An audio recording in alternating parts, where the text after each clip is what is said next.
મિત્રો નમસ્તે. અમે બેઠા હતા અને સંબંધોની વાત કરતા હતા. જૂના જૂના કેટલાક સંબંધોની. આપણા બધાના સંસારની અંદર છે ને, સંબંધ એક એક અગત્યનો અધ્યાય હોય છે.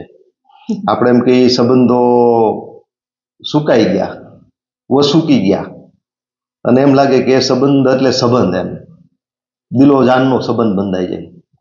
આવા સંબંધો છે ને મિત્રો, આ બહુ બારીકાઈથી આપણે વિચાર કરીએ ને, એના તાણા વાણા ગૂંથીએ એના, અને એ ઘટનાઓને આપણે જ્યારે આમ સરસ મજાનું કેલ્ક્યુલેશન કરીએ ને, ત્યારે આપણને એ ખબર પડે હારી કે આનું ઋણાનુબંધનના કારણે સંબંધો બંધાય છે.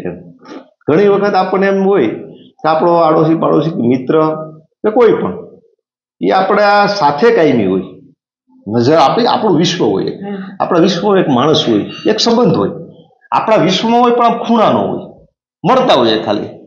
એટલે ઘણા એવા આપણા મિત્રો હોય, એવો સંબંધ હોય ખૂણાનો આપણે એને ગણતા હોઈએ, અને ક્યારેય આપણે બહુ એને સાથે બહુ નિકટનો સંબંધ બંધાણો ન હોય. અને શું થાય કે પછી એટલા બધા નિકટનો સંબંધ થઈ જાય. આપણે એમ થાય આટલા વર્ષો અમે સાથે રહ્યા, પણ ત્યારે અમને બહુ આમ અમે બોલતા આમ સામાન્ય એવા હતા, આટલો સંબંધ પછી બંધાઈ ગયો. ઘણા ઘણા ઘણા એવા સંબંધો બને. અને ઘણા એવા સંબંધો હોય કે આપણો કેન્દ્રનો સંબંધ હોય, આપણો હૃદયનો સંબંધ હોય, આપણો દિલનો સંબંધ હોય, અને એના હું પૂરું થઈ જાય કે દૂર દૂર હટી જાય. અને ઘણી વખત તો કોઈ કારણ વગર, કોઈ બાયધા નહીં, કોઈ આપણને વિચારવું પણ આનું કાંઈ થયું, આપણે શું થયું ખબર નહીં, આપણને ખુદને ખબર ન પડે કે અમે આટલા દૂર કેમ વહી ગયા. અને પછી ભાવ વહી જાય, એ ભાવ જ વહી જાય. એટલે એમ સમજવાનું કે જ્યાં સુધી ભેગા હતા ને, ત્યાં સુધી કોઈ ઋણ હતું, અને ઋણ પૂરું થઈ ગયું પછી ઓટોમેટિકલી દૂર થઈ જાય. એટલે આપણા વિશ્વમાં, આપણા સંબંધોમાં, એ શત્રુતા હોય, એ મિત્રતા હોય, એ સાથી હોય, આ બધા સાથી મિત્ર શત્રુ બધા છે ને ઋણાનુબંધનના કારણે મળે છે. અને ઋણાનુબંધન પૂરું થાય એટલે પાછા જતા રહે છે. શાસ્ત્ર એવું કહે છે કે એક સમંદરની અંદર બે તરાપા મળે ને, એક ઉલ્લા ખૂણાનું તરાપું, એક ઉલ્લા કિનારાના તરાપું, વચ્ચે મળી જાય અને આ મોજા આવતા ભટકે અને પાછા જુદા થઈ જાય. એક જન્મમાં આપણે પતિ પત્ની, પુત્ર પિતા, માતા પિતા, ભાઈ બહેન, એવી રીતના સંબંધો મળે છે ઋણાનુબંધનના કારણે. પાછા જુદા જુદા અનંત સફરમાંથી આત્મા ચાલતો ચાલતો જન્મ લેતો લેતો આગળ જાય છે. એવા સંબંધો બંધાય છે. શાસ્ત્રએ એવું કીધું છે કે દરિયામાં તલ ભરી દઈએ અને જેટલા તલની સંખ્યા થાય એટલા પૂર્વમાં આપણે જન્મ લઈ ચૂક્યા છીએ, શાસ્ત્ર એવું કહે છે. એટલે આવા ઋણાનુબંધનના જે આપણા કર્મો હોય, એકબીજાના ભરણાઓ હોય, એ બધા જન્મના થોડા થોડા ભેગા કરીએ ને તો હિમાલય જેવડો ઢગલો થાય. એ આપણે ક્યાંક ના ક્યાંક હિસાબ કિતાબ કરતા હોય છે, એના તાણા વાણા ગૂંથાય છે, એટલે ભેગા થઈએ છીએ, જુદા થઈએ છીએ. આપણે અહીંયા આવેલો બળદ હોય ને, ખેતરમાં ખેડૂતને ત્યાં બળદ આવ્યો હોય ને, એ બળદ કંઈક ભરવા આવ્યો હોય છે, અને એ ભરણું પૂરું થઈ જાય એટલે બીજો શ્વાસ લેવાય નહીં. એ ભરણું પૂરું થઈ જાય એટલે એ બાપ જેવો બાપ હોય ને, બીજે દિવસે ન હોય. માનવ સૃષ્ટિ ને પ્રાણી સૃષ્ટિ બે હારે હા, બધા આખું જગત તંતુ ઋણાનુબંધનના તંતુઓથી ગૂંથાયેલું. આપણને એમ લાગે પણ નિયતિ વાત તો એવું કે ને કે ધ બેસ્ટ કેલ્ક્યુલેશન છે, સીવ મેનેજમેન્ટ છે.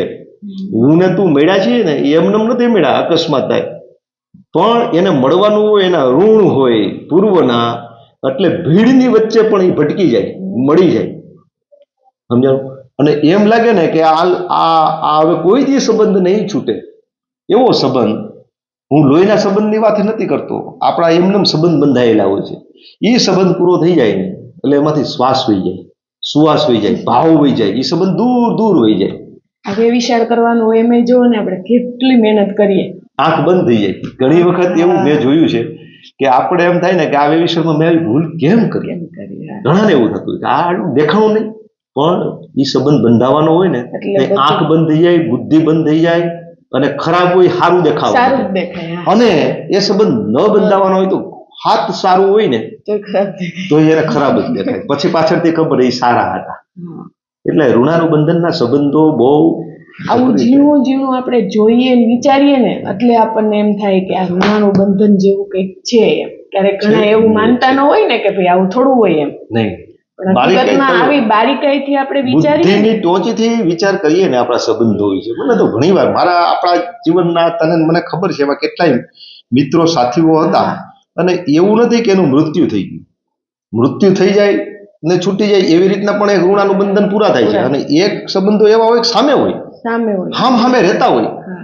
અને પૂરા થઈ જાય, અને ઘણી વખત અકારણે પૂરા થઈ જાય. અકારણે પૂરા. એટલે એમ લાગે કે આ સંબંધ કેવો હોય, કાંઈ બોલવાનું ન થયું, કાંઈ ન થયું, અને સુવાસી ભાવ જતો રહ્યો, બસ ઋણ પૂરું થઈ ગયું.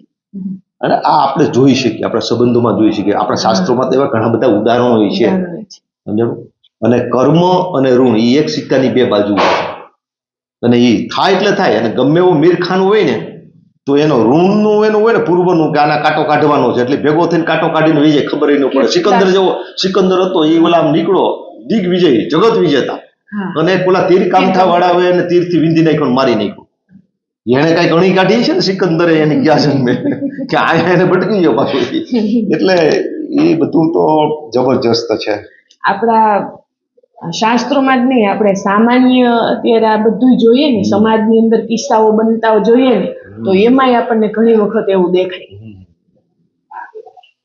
ને ઋણાનું બંધન તો 100% આપણે વિચારીએ કે જે પણ કઈ સંબંધમાં આપણે મળીએ છીએ ને ત્યાં એકાબીજાનું કંઈ પણ પૂર્વજન્મના ઋણાનું તમે બંધન છે. શાંતિથી બેસો ને કે હું આ વ્યક્તિને મળ્યો, તો એ મળ્યા ને તમને એમ થાય કે એ અચાનક મળી ગયા, અચાનક કોઈને મળ્યું, આમ ભટકી ગયા, અને અમે આવી રીતનું કામ હતું, ત્યાં અમે બે એકબીજા જોયા.